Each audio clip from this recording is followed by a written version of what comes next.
संजय सरकार जी, मेरा ये सवाल है, 2021 में हम लोगों ने जाकर कवरेज की थी, 2008 उस समय दीदी और दीदी, प्रधानमंत्री नरेंद्र मोदी मन से दीदी और दीदी कहते थे, आप लोग इतने चिढ़ जाते थे बिल्कुल कि न जाने क्या हो गया, दीदी और दीदी में करंट आ जाता था। अभी ममता बनर्जी अगर बीजेपी के बड़े नेताओं को शकुनी का चेला, दुशासन, ये कौन सी भाषा है उनकी?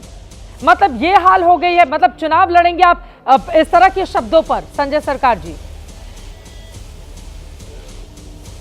देखिए, मैं एक चीज आपको बता, जब 2008 में 13 अक्टूबर में गांधीनगर में मंदिर बनाने, ये गांधीनगर शहर बैठाने के लिए 80 मंदिर तोड़ा गया था। मुख्यमंत्री नरेंद्र मोदी 16,000 रोज को कांग्रेस के नेता जेल की सलाखों पे पीछे गए थे 2021 के पोस्टपोल वायलेंस के बाद में। जब काशी विश्वनाथ कॉरिडोर बनाने के लिए हजारों शिवलिंग तोड़ा गया था, तब उसको नरोत्तम मोदी बोलेंगे ना, तुम लोगों ने बोलेंगे ना। जब बिहार में समस्तीपुर में भोलेनाथ को तोड़ा जाता है, बेरी लगाकर खंजर लगाकर खींच के लेकर जाता है, तब नरेंद्र मोदी को क्या नरोत्तम बोलेंगे ना, नरोत्तम मोदी बोलेंगे ना, नरोत्तम मोदी बोलेंगे ना। तो ये जिन्ना खानदान है। और रोहित को अगर इसका पीठ खाने की इच्छा नजदीक गया है, गया फल्गु नदी में जाकर बैठ के अपने माँ बाप को पहले पीठ दे दे, बाद में बंगाल में पीठ देने के लिए आएंगे ना। रोहित को बोलिए पहले गया जो नदी फल्गु नदी है, फल्गु नदी बहुत नजदीक है, फल्गु नदी में जाकर बोलिए मोदी और अमित शाह के नाम पे पहले पीठ डालेंगे। बोलेंगे ज्यादा अच्छा होगा। संजय सरकार जी की बात पहले पूरी हो जाए, फिर मैं आ रही हूँ प्रदीप जी आपके पास। कंपनी से अगर चंदा लेता है, आलेमा जैसे कंपनी से चंदा लेता है, पांडे हिंदू नहीं होता है। अगर सुकांत मजूमदार, अगर शांतनु ठाकुर अगर आपका लेकर एक बार लिखते हैं,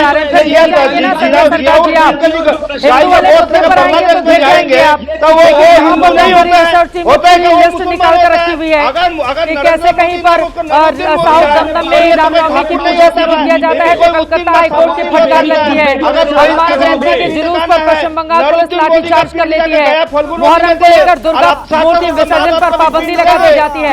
अब हिंदू धर्म में बताइए ना, फिर आप घेर जाएंगे बुरी तरह से। संजय सरकार जी, जो पिंड जो होता है, पिंड खाते हैं, अग्रगामी ब्राह्मण को पिंड खाना पड़ता है, तो रोहित सिंह पहले जाकर अग्रगामी ब्राह्मण की तरफ से जाकर पिंड खा ले, वो तो बढ़िया रहेंगे।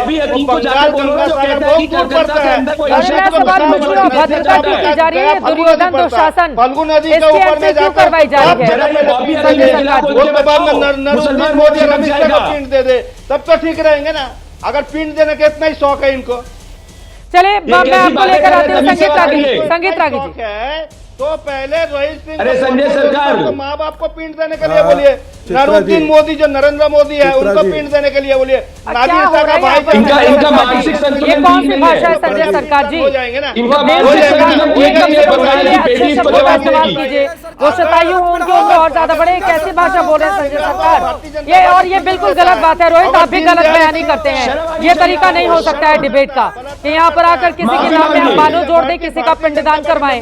यहाँ पर ये चल रहा है क्या पिंडदान का कार्यक्रम? प्लीज आराम से मुद्दे पर रहते हैं। बंगाल के मुद्दे पर, बंगाल के मुद्दे पर पार्टी मदद देता है। संगीत रागी क्या बोलेंगे? संगीत रागी प्लीज अपनी जुबान थोड़ा कंट्रोल कीजिए संजय सरकार, ये तरीका ठीक नहीं है। ठीक है।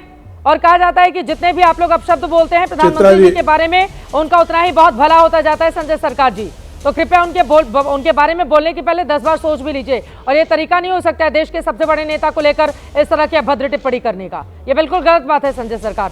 संगीत रागी जी, घूम फिर कर घुसपैठिए के मुद्दे पर ही होगा क्या बंगाल का चुनाव? फिर ममता बनर्जी ने क्या किया बीते 15 सालों में? उन्होंने राज्य का विकास किया नहीं किया, अर्थव्यवस्था में कहां पर वो राज्य खड़ा है, बाकी मुद्दों पर फिर ये गौड़ हो जाएगा ना जब घुसपैठिया इतना बड़ा मुद्दा बन जाएगा। तो देखिए, दो बातें। पहली बात करूं, भारतीय जनता पार्टी 2019, 21 और 24 3 चुनाव लड़ चुकी है। 19 में लोकसभा, 21 में विधानसभा और 24 में फिर लोकसभा। इन तीनों में देखेंगे तो 143 सीटों पर भारतीय जनता पार्टी कभी न कभी जीती है।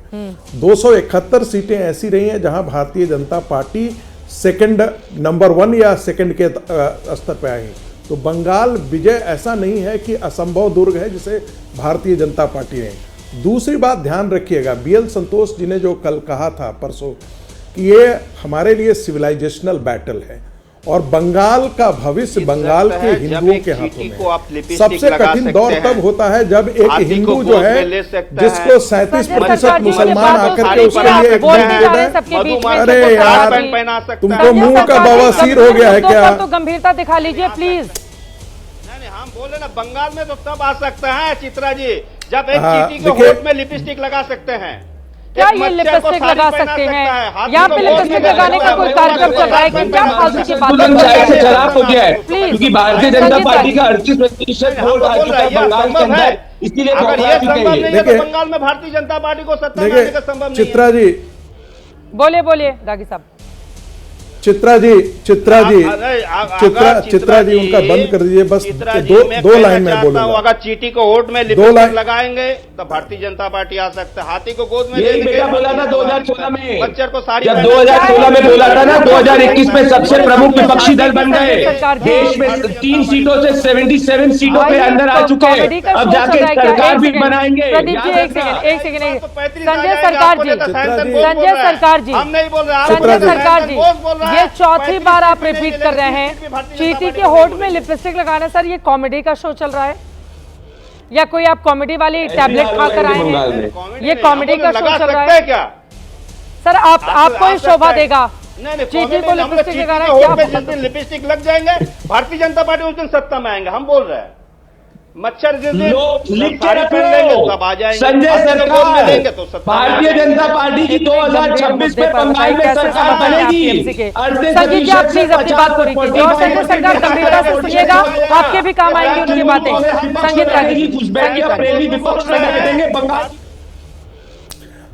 देखिए चित्रा जी, बोलिए। चित्रा जी बंगाल में जब मुस्लिम मतदाताओं को चुनना था तो अधीर रंजन और यूसुफ पठान के बीच में, यूसुफ पठान क्या थे, नए खिलाड़ी थे, उनके बीच में चुनाव करना था। तो मुसलमान के नाम पर मुसलमान वोट करता है तो वो वोट तो एक मुश्त है। ये देखना दिलचस्प होगा क्योंकि बंगाल के हिंदू किस तरह के काम करते हैं, या क्या वो चाहते हैं कि बंगाल आने वाले दिनों में घुसपैठियों के कारण बांग्लादेश बन जाए, या वो इसकी सुरक्षा चाहते हैं। भविष्य तो बंगाल के हिंदुओं को तय करना है कि वो अपनी सभ्यता को बचाना चाहते हैं या सभ्यता को मलेच्छों के हाथ में सुपुर्द कर देना चाहते हैं। निर्णय उनके हाथों में है। बंगला वोट देने से पहले वो बांग्लादेश की एक बार तस्वीर जरूर देखें। संजय सरकार जी को पता नहीं क्या हो गया। मैं उम्मीद करती हूँ कि अभी जो टैबलेट ग्राउंड पे जा रहे हैं उनको समझ में आ गया कि भारतीय जनता पार्टी डिबेट करने के लिए डिबेट हो रही है घुसपैठियों के इतने गंभीर मुद्दे पर। आप चीटी को लिपस्टिक लगा रहे हैं, मच्छर को साड़ी पहना रहे हैं और हाथी को गोद में उठा रहे हैं। संजय सरकार जी ये तो आपका दिन आ गया है। ये अगर संभव होगा तो भारतीय जनता पार्टी में संभव बंगाल में आ सकता है। अरे वो 2016 में 3 से 77 सीटों पर चली गई। 2021 सीट हो गए। आपको नजर नहीं आ रही है आज की तारीख में लीड 2024 के लोकसभा चुनाव वो बोल रहे बंगाल में तो अभी सत्ता तो बहुत दूर के बाद में हमेशा में सपना देखे। ठीक है असीम बकार जी, एक आखिरी क्लोजिंग कमेंट आपसे। आपने बड़ी कोशिश की थी इंडिया गठबंधन से बिहार में कम से कम गठबंधन हो जाए, तो यहाँ पर लड़ाई आपकी बड़ी बीजेपी से है, तो ममता बनर्जी से गठबंधन के लिए पार्टी बढ़ेगी क्या आगे? असीम बकार जी। न देखिए, सबसे पहली बात तो मैं एक एतराज जता दूं। आप उत्तर प्रदेश से हैं, आप ब्राह्मण हैं और आपने बंगाल की एक ब्राह्मण जाति की बेहतरीन महिला ममता बनर्जी का धर्म परिवर्तन करा दिया अपने चैनल पर। अच्छा, आपके चैनल पर एक ब्राह्मण महिला का धर्म परिवर्तन करके उसको बानो मैंने टोका नहीं क्या उनको? आप इनको रोक नहीं रही। क्या नहीं असीम बकार जी उनको डिबेट नहीं सुन रहे थे क्या? आपका मोबाइल ऑफ हो गया था उस समय? नहीं, मुझे शर्म आई मैडम। आपको शर्म आई, मुझे भी आई, आप ही की जितनी आई। एक महिला, मैंने बिल्कुल उनको चुप कराया था। एक ब्राह्मण महिला उत्तर प्रदेश की बंगाल की ब्राह्मण महिला का धर्म परिवर्तन कराए दे रही है। अरे असीम बकार जी प्लीज ये बदजुबानी मत कीजिए। आपके चैनल यहाँ पर धर्म परिवर्तन कराने के लिए नहीं बैठी हूँ मैं, जर्नलिस्ट हूँ, मेरे काम से सवाल पूछना है। क्या काम हो रहा था? क्या शरीफ आदमी हूँ। आप भी असीम बकार जी रोना धोना बंद कर दीजिए।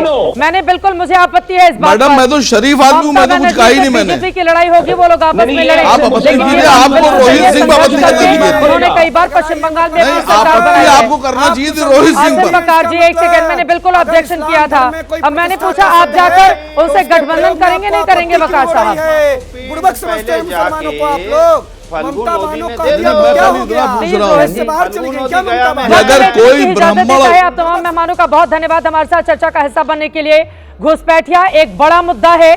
इस मुद्दे पर राज्य और केंद्र दोनों ही सरकारों को कम से कम राजनीति नहीं करनी चाहिए, लेकिन ऐसा लग रहा है कि जैसे जैसे चुनावी तारीख जो 3 महीने के बाद पश्चिम बंगाल में होने जा रहे हैं, जैसे तारीख नजदीक आएगी घुसपैठिए का मुद्दा और ज्यादा बढ़ेगा और दोनों ही पार्टियों की ओर से अपने अपने दावे का दम दिखाया जाएगा। लेकिन इन सब के बीच कांग्रेस पार्टी, लेफ्ट जैसी पार्टियां कहां पर रहेंगी? नई नवेली AIMIM किस तरह का गुल वहां पर खिलाएगी? आगे की परिस्थिति क्या बनी रहेगी? किन मुद्दों पर होंगे चुनाव? इस पर लगातार ABP न्यूज अपनी नजर बनाए रखेगा।